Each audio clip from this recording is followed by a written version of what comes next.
पहलगाम आतंकी हमले के बाद से जहां पूरा देश एक साथ आतंक के खिलाफ खड़ा नजर आ रहा है, लेकिन कई कांग्रेसी ऐसे नेता हैं जो लगातार सिलसिलेवार तरीके से ऐसे बयान दे रहे हैं जिसकी भारत में कम, पाकिस्तान में ज्यादा चर्चा हो रही है। ये बयान पाकिस्तान के समर्थन में है तो भारत की सेनाओं का मनोबल तोड़ने वाले भी हैं।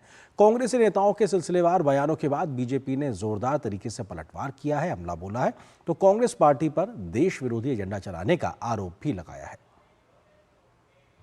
कांग्रेस नेताओं के बिगड़े बोल, सेना के बारे में दिया विवादित बयान। कांग्रेस नेताओं के बयान पर भड़की बीजेपी। कांग्रेस ने सेना का मनोबल गिराने की कोशिश की। पहलगाम आतंकी हमले के बाद जहां एक और पूरे देश में उबाल है तो विपक्षी दल कांग्रेस अपने बयानों की वजह से भाजपा के निशाने पर है। भाजपा ने कांग्रेस पर जमकर हमला बोला है। भाजपा प्रवक्ता सुधांशु त्रिवेदी ने कहा है कि पाकिस्तान सीमा पर लगातार संघर्ष विराम का उल्लंघन कर रहा है। वहीं कांग्रेस और इंडी गठबंधन के नेता सेना को निशाना बनाकर बयानबाजी कर रहे हैं। भाजपा ने कांग्रेस के नेताओं पर भारतीय सेना का मनोबल गिराने का आरोप लगाया। भाजपा ने कहा कि चंद नेताओं को पाकिस्तानी सेना के लिए चीयर लीडर की भूमिका निभाना बंद करना चाहिए।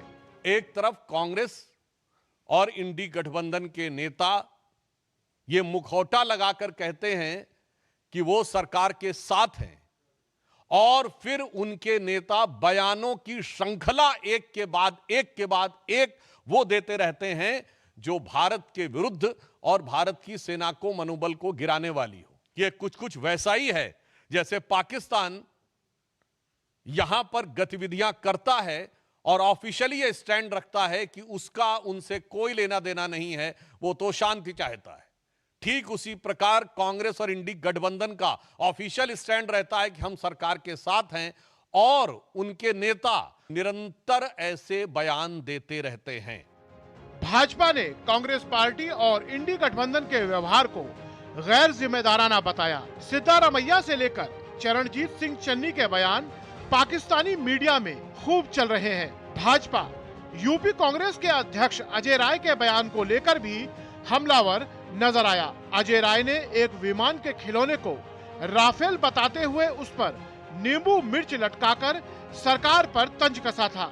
सुधांशु त्रिवेदी ने कहा कि राफेल कोई खिलौना नहीं है। मैं कांग्रेस पार्टी से कहना चाहता हूं, बिल्कुल ये सच है कि जब रफाल आया था तो हमारे रक्षा मंत्री राजनाथ सिंह जी ने फ्रांस में जाकर उसके ऊपर स्वास्तिक बनाया था। शायद इनको पता नहीं है, भारत की सेना में बाकायदा धार्मिक शिक्षक नियुक्त होते हैं। जब सैनिक युद्ध करने के लिए जाते हैं तो उनकी धार्मिक भावनाओं के अनुरूप जो वह परंपरा चाहें, जो वो रिचुअल चाहें और उन धार्मिक भावनाओं के अनुरूप उनकी पूरी व्यवस्था की जाती है। गौर करने वाली बात है कि ऐसा पहली बार नहीं हुआ है जब कांग्रेस पार्टी और इंडी गठबंधन के बयान पाकिस्तानी मीडिया में खूब सुर्खियां बटोर रहे हैं। पहलगाम में आतंकी हमले के बाद कांग्रेस और इंडी गठबंधन के नेताओं ने गैर जिम्मेदाराना बयान दिए हैं। पंजाब के पूर्व मुख्यमंत्री और कांग्रेस नेता चरणजीत सिंह चन्नी ने सर्जिकल स्ट्राइक पर सवाल उठाए और कहा कि हमारे देश में कोई बम गिरे तो पता नहीं चलेगा। कहते हैं कि हमने पाकिस्तान में सर्जिकल स्ट्राइक किया, कुछ नहीं हुआ, कहीं नहीं दिखे सर्जिकल स्ट्राइक, किसी को नहीं पता चला। कांग्रेस नेता प्रियंका गांधी के पति रॉबर्ट वाड्रा ने कहा, आतंकियों ने लोगों की पहचान पत्र देखकर पर्यटकों को मारा क्योंकि आतंकियों को लगता है कि भारत में मुसलमानों को दबाया जा रहा है। कर्नाटक के मुख्यमंत्री सिद्धारमैया ने पाकिस्तान के खिलाफ युद्ध छेड़ने की कोई जरूरत ही महसूस नहीं की। जम्मू और कश्मीर में कांग्रेस के प्रदेश अध्यक्ष तारिक हमीद कर्रा ने कहा कि भारत को पाकिस्तान के साथ बातचीत करनी चाहिए। पहलगाम हमले पर पाकिस्तान के सुर में सुर मिलाते कांग्रेस नेता सैफुद्दीन सोज ने कहा कि अगर पाकिस्तान हमले में शामिल होने से इनकार करता है तो उसे स्वीकार करना चाहिए। पहलगाम में हुए खूनी आतंकी हमले के बाद भारत आतंकवाद पर खुलकर निर्णायक कार्रवाई की ओर बढ़ रहा है। वहीं देश के भीतर राजनीति का पारा भी तेजी से बढ़ता जा रहा है। हमले की आंच दिल्ली के सियासी गलियारों में भी महसूस की जा रही है। Bureau report, DD news.